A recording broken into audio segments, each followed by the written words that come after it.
Welcome back to Book Stage and Screen. You're here with Samantha and Gordon. And who do we have here? The wonderful Lisa Ireland. Welcome. Welcome again. Yes, thanks for having me back. It's nice to be back, seeing both your smiling faces. Well, we do like, we said we're probably the only institution who does like repeat offenders. So we welcome you back. Thank you. And amazingly, this time, I can't remember what month you came in. It might have been May, something around that. I can't remember. We were doing something. Gordon's looking like it would be just before your career went through the roof. You got the bump from us. So just think back. So when did the million start flowing in? We can probably go back you from get there. your Correlation part of the millions. Makes sense. Yes. Well done. Congratulations. Excellent. We look forward to that.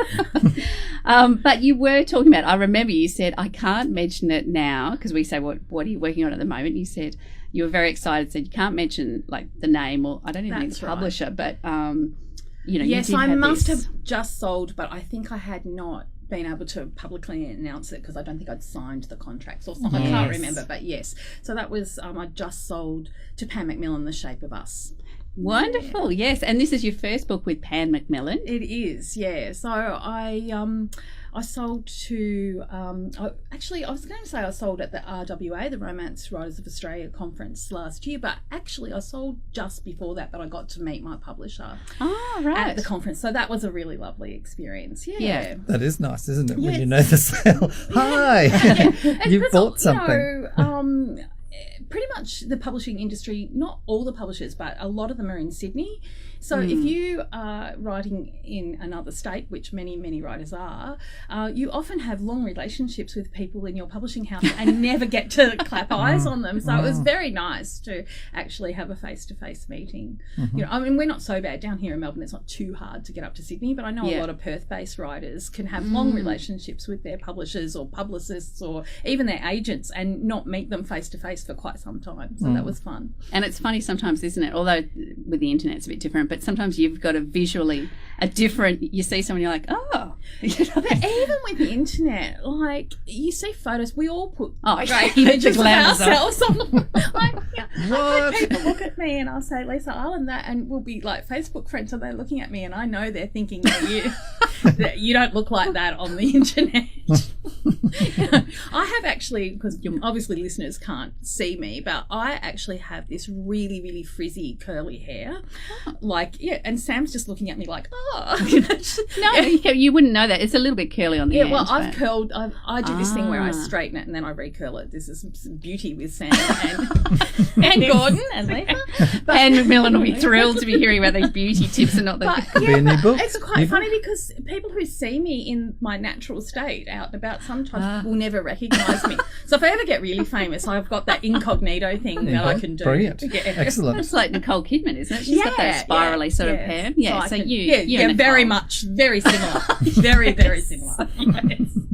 Well, that could be maybe something in your next book, but this book is the Shape of Us. Yep. What am I saying? The Shape of Us, which I'm reading at the moment and really enjoying. I texted you last night and said I've got to a certain point, and I'm like, no. So tell us a little bit about this new book.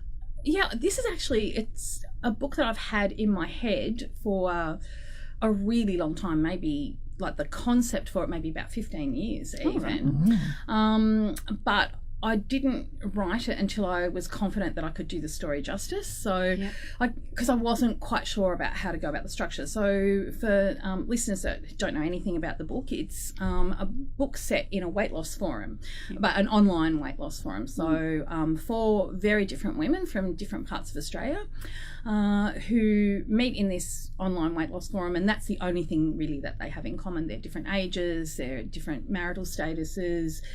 Very different people. And so the inspiration for that was about, I'm just trying to think how old my youngest child is. He's 14, so it would be about 15 years ago, or maybe even slightly more. I had my first foray into the online world. I'm not a very technical person. Like mechanical and technical things are totally befuddled me. So like the best thing I could tell you about a car is how to put the petrol in. That would be about it. So I didn't know anything about computers or about the online world. I couldn't even really properly send an email. That's really embarrassing to admit, but I was hopeless.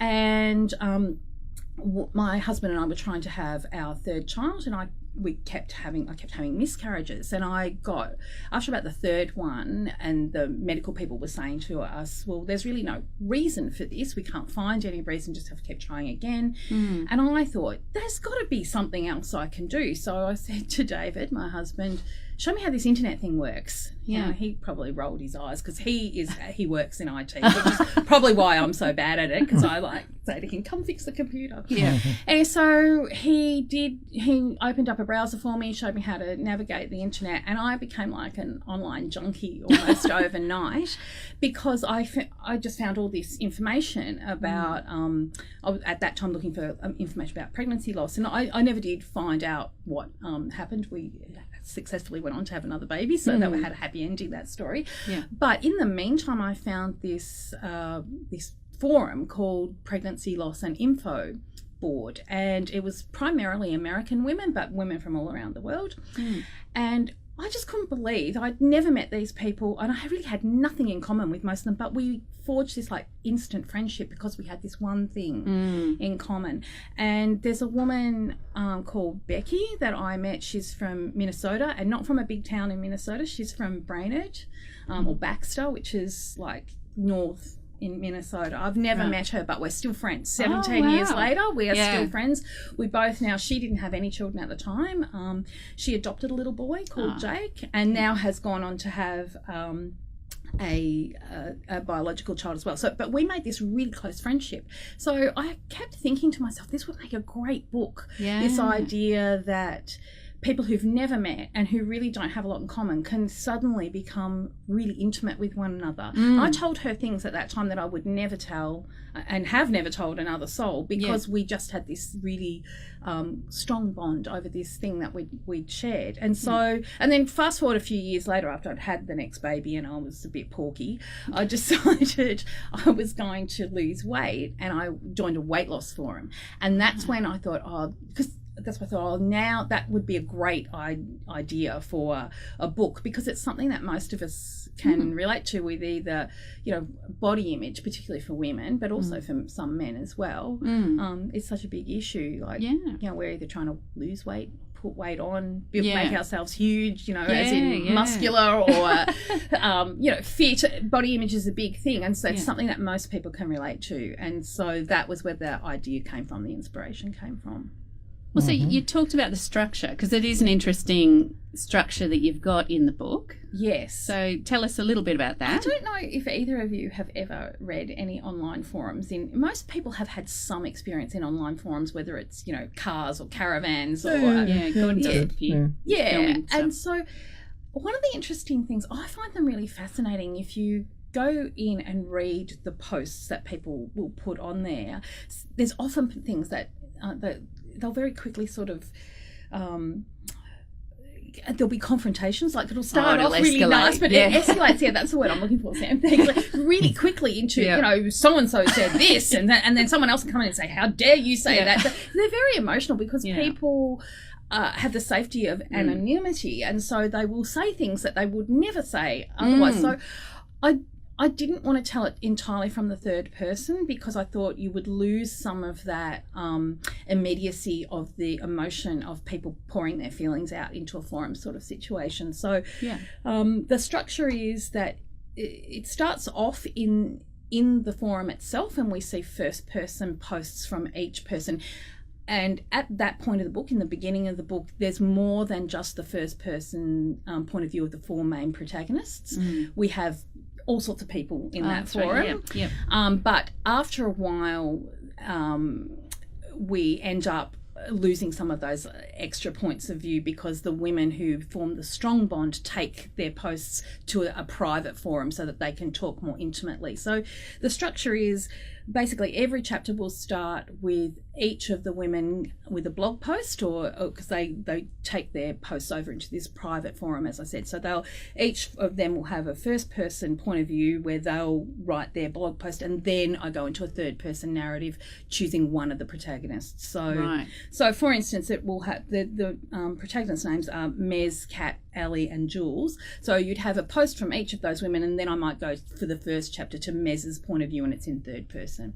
So it How structurally, did that do your head in? oh my goodness, I was just I'm like, listening to that thinking, it seemed like a really good idea at the time. When I came up with the idea, I thought it reads really well, but now when Thank you're you. talking about it, I'm thinking, oh my it was really God. complex because you had to think like there's a little bit of the unreliable narrator in the first person blog post, because we don't even though we're being intimate, these women are being intimate, there's lots of things that they don't tell in the public forum. So sometimes their blog posts are revealing, not for what they do say, but for what they don't say, because the reader will then get, or has already had, a third person narrative. So they've been in that person's head and they know what's going on in their house, in their life. But when the person comes to the forum, they might not reveal all that. So for one of them, one of the women has an actually really problematic relationship with her partner, but it's a long time before she reveals that to the other women. It's she gives hints, but she gives this quite rosy picture of her and her partner and their baby, when really things are not rosy at all. So so it was interesting, but I had to try and remember what. Yes, and the timeline thing, I'm really bad with time. Now, I had a fantastic copy editor. I had really great editors at PanMacmillan, but the copy editor is a woman named Jo Jarrah, who is just sensational. I just would never have, the book would never have been what it is without her, because she just did this forensic copy edit where she would do things like look at it and say, well, you've said here that, you know, the sun's coming up or whatever, but isn't it, you know, but she was looking out to the north. How would the sun become, you know, my God. Oh, goodness. I don't know. Lisa, it wasn't a Tuesday yesterday and now we're at Friday. What happened to the days in between? Because I'm really terrible. And I'm fastidious. I make timelines. And then I ignore them. I don't know how. I just muck it up. I'm not good. Actually, that would be a fascinating conversation to speak with the copy editor about. How do you fix? She's fantastic. Ring her up and ask her, and then tell me. I'll listen. I'll listen in, because people. I think it's just the way people's brains work. Like, I'm really bad at. I always tell people I'm bad at maths, but I'm not really bad at maths. It's time in particular that I'm directionally challenged as well. Like, I can read a map. Gordon will start. Oh no! Don't give me that. Women can't read that. I can read a map, but I can't. So I can follow a map, no problem. But if you put me somewhere without a map, I can't orientate myself. I'll come out of the. If I'm in a lift in a building, I will come out and go even if I go the wrong way every single time. We were staying in a hotel last week in Malaysia. I got out of the lift every single time I went to the right, and every time my husband looked at me and went, "Really? Like, we've been here for a week now." So, I'm exactly the same. Maybe it's creative brains that aren't. I think so. in. That's it. Sam, That's what we're going with. We're going with that. Definitely. Gordon didn't you? Come on, give us a little bit of love there. Give us something, Gordon. So do you think now, so that sounds quite challenging, and you've done it well in writing The Shape of Us. Do you think you'd go that, I don't know what you're working on now at the moment, but the same type of I've given style? myself a whole other problem this time. Oh, good one. Yeah. No, I thought I would do something a little bit different this time, so I've chosen, for someone that's really bad at timelines, I've chosen a dual timeline. So that's really great. Clever. How's this editor that you'll be getting? Is she already on? She's on Valium. I was speaking to my structural editor at PanMacmillan, Georgia, and I said to her, "Oh, Georgia," we were talking about The Shape of Us, and I said, "Oh, you're really not going to be thrilled because I've decided to write a dual timeline." She said, "Oh, I'm going to book Jo now." She said, I've got her on speed dial. I'm going to ring her now. So this next one, the structure of that is, it's not, when I'm saying dual timeline, that's actually not accurate. It's set in the present day, and it's about a friendship between two women who actually grew up here in.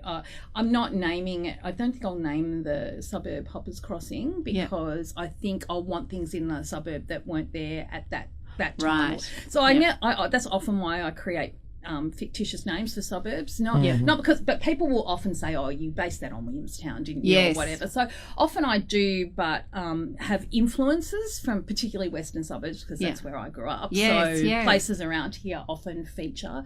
And in The Shape of Us, I actually did mention Werribee. One of the characters grows up here, and Williamstown is mentioned quite a bit as well. One of the characters lives in Williamstown, and then one of the other ones that particular character, the one that lives in Williamstown, grew up in Werribee in a shop on top of the shop in the main street of Werribee.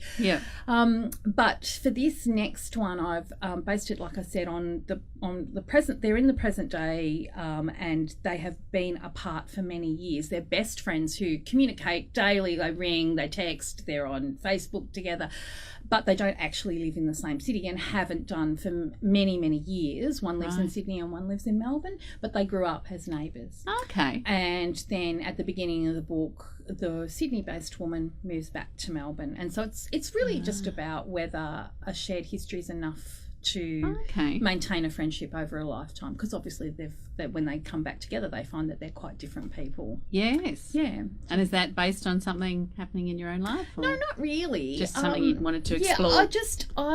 It's sort of just based on that idea that friends change, and I've got a lot of long distance friends, and sometimes we joke because I think, you being a writer too, we're all the writing community is very spread out, and so often your very closest friends will be a long way away, and we always fantasize about, wouldn't it be great if we could all live together, in the same street?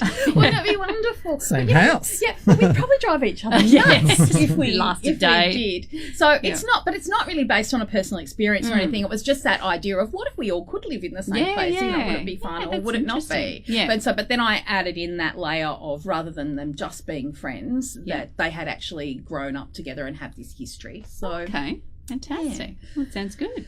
I hope so. But that's not coming out for a little bit. So I think, it's not even it's a finished WIP. yet. It is. It's TBA. It's got about 30,000 words to go. So that's not bad. Yeah, except that I've got a lot to write in that. I'm thinking, gee, I've got 30,000 words to go, and I've got to fit a lot of story into that. So there'll have to be some editing done, I think. And you did mention you've got a structural editor and a copy editor. Is there another editor as well? Then they do. No, you. Not in person, but there's another edit to happen after that. So you have, for me, my agent actually looks at my stuff first, right? So, which is just really fortunate for me, because she can be the one that pulls her hair out and says, "What were you thinking?" I doubt she says that. So my agent will look at it first and then give me notes, and I go back and do my own edit according to her notes. Then it will go to the publisher, which, as I said, is PanMacmillan, and I'll have an editor there who is the structural editor, so she'll do them, first we'll go to my publisher, the actual person who is, in Australia we call them the publisher, the publisher, but in America that would be, I think, your senior editor or your acquiring editor. I'm not sure, it's a slightly different terminology, but so the person who is actually called my publisher, she will get it and read it and decide, I guess, whether they want it. Like, even though it's contracted, they could look at it and say, this isn't really what we thought it was going to be, maybe you can write us something else or whatever, but hopefully that won't happen. So she will read it, she'll have notes, she'll give it to the structural editor, then the structural editor will read it and send it back to me with the combined notes of the first person that looked at it and then her notes, and then it's like a negotiation. So that's that, because I very rarely disagree with them, not on principle, it's just that most of the times they're right, that's their job, and I've been too close to the work sometimes I will say to them, I know there's something wrong with this scene, but I can't work out what it is, I can't work out how to fix it, and then they'll come back with something really simple and you go, oh yes, that's what it was, and they'll be able to change. So I very rarely arc up or say no to, but there are occasional things where they may say something to me and to be taken out or whatever, and I will say no, or they'll want something put in. For instance, I'll give you a little example. I'm sure they won't mind because it's the editors were talking to me. There's a medical scene in The Shape of Us, and there's two doctors talking, and so one is an oncologist and one is a GP, and she's not there in her medical role. No, she's there just as a friend of one of the patients. And these two doctors are having this conversation about clinical trials, and the editor said to me, I think you need to explain what clinical trials are. And I said, no, because these two people are doctors and they're not going to do that CSI thing where they go, and a clinical trial is, for the benefit of those who know, like, I just felt that there's no way that I could do it that would be believable and credible to the reader, because these two are professional people. They know what clinical trials are, and I'm figuring that the readers are smart enough to get, if they either know what it is from their own experience, or if they don't know, that they'll get it from the context. And my editor said, yeah, of course, that's fine. So, but what I'm saying is that's what I mean by negotiation. We have it's not them saying you must take this out or this is terrible or whatever. It's them saying I'm not clear on this, or I think this would be stronger if you did this. And most of the time, me saying yes. You're so much smarter than me. Why didn't I think of that? And how much time would an editor spend on one book? I know it would vary because it's like how long's a piece of string. I really don't know, but from when I send it to when I get it back. So, for instance, Georgia, who's the structural editor, she emailed me and said, I've got it. I have the edit on my desk and I'm starting it now and I'll be back to you. And I think it took her about 3 weeks before she got back to me, but I don't know how many other books she was working on. Yeah, she had 1 or 10. Yeah. So, so there's usually from the time that they get it to the time you get it back, that I've found that's about an average amount of time, 2 or 3 weeks, and then you have about the same amount of time to get it back. But with PanMacmillan, which was slightly different to my previous publisher, usually with the previous publisher, and that might have just been me and that particular editor, not the whole publishing house, but with that last book, it was just I sent off to them, they gave me the edit, I sent it back, and that was the end of the story. Whereas with PanMacmillan, it was a much longer process, even right up until I think you've got a proof, Sam. Yes, Well, there's slight changes. Even we had some negotiation even after that. Just little things that Georgia, who was the editor, was really invested in the book. I have to say, she was really. Working with her was just fabulous because she was so invested in the book. And then she'd ring me up and say, look, I know I said that I wasn't going to ask you anything else, but can we just maybe tweak this other bit? So there are some quite not significant changes, but there are differences between the proof and the finished book. It's more finessing. Yes, tweaking it and finessing and that's great because that gives you great confidence going out that you've got the absolute best that your book can be. Because you only get one shot at it being out there. So absolutely, I really did feel that everyone that worked on this book, from the woman that designed the cover, which I am totally in love with. Yeah, it's good. Everyone at PanMacmillan has just put 150% into it. I feel very looked after. Oh, fantastic! Yeah. Well done. Yes. Well, you'll also you'll be looked after at your book launch. Oh, yes. Let's talk about that because it's local, people. It's at the Julia Gillard Library, which is one of my favourites actually. It's really lovely down in Tarneet. That's next Thursday night at 6:30. That's right. Yeah. Yes. Now you can book as you can with all Wyndham Library events through their page, but if you're listening online or are not a library member, you can ring the library if you like and just tell them you're coming, or you can just turn up. Yes. So there's 3 ways: book through the Wyndham Library website, ring them to book, or just turn up. Be great if people do book. I mean, if you don't know ahead of time, we just don't know how much security Lisa needs. No, it does pack out and they turn people away. That's all. And the other thing is that I think we're going to have some nibbles afterwards. Okay. So, if we want to cater for the right amount of people, so we have. Well, that's true because I tend to eat a lot of these free things. Sam's going to be there emceeing the night. Oh, yes, I'm very lucky to have another chat with you. You'll be but in sick front of of me. people. No, not at all. I've found out lots. It's amazing when you're in the middle of reading a book. As I said to you, I am terrible when I finish a book. About 2 days later, I can't remember anything about it. I'm the same. So I said to you, I have to read it up till I've been reading it in the car park at 4:30, going, "Oh my God, that's how it ends." So that's going to be a lot of fun. So that's the Julia Gillard Library, 6:30, April 20th. That's it. And your book again is The Shape of Us by PanMacmillan. That's it. Yeah. So thanks so much for joining us. We hope to see you as another repeat offender here at. Thank you so much Challenge for has having me. been laid for a triple offender. We put it down to you, Lisa. Go. To start running. All right. Good If nothing else. So we get our 10 cents worth. Beautiful. Thanks so much for having me. Thanks for joining us on Book Stage and Screen.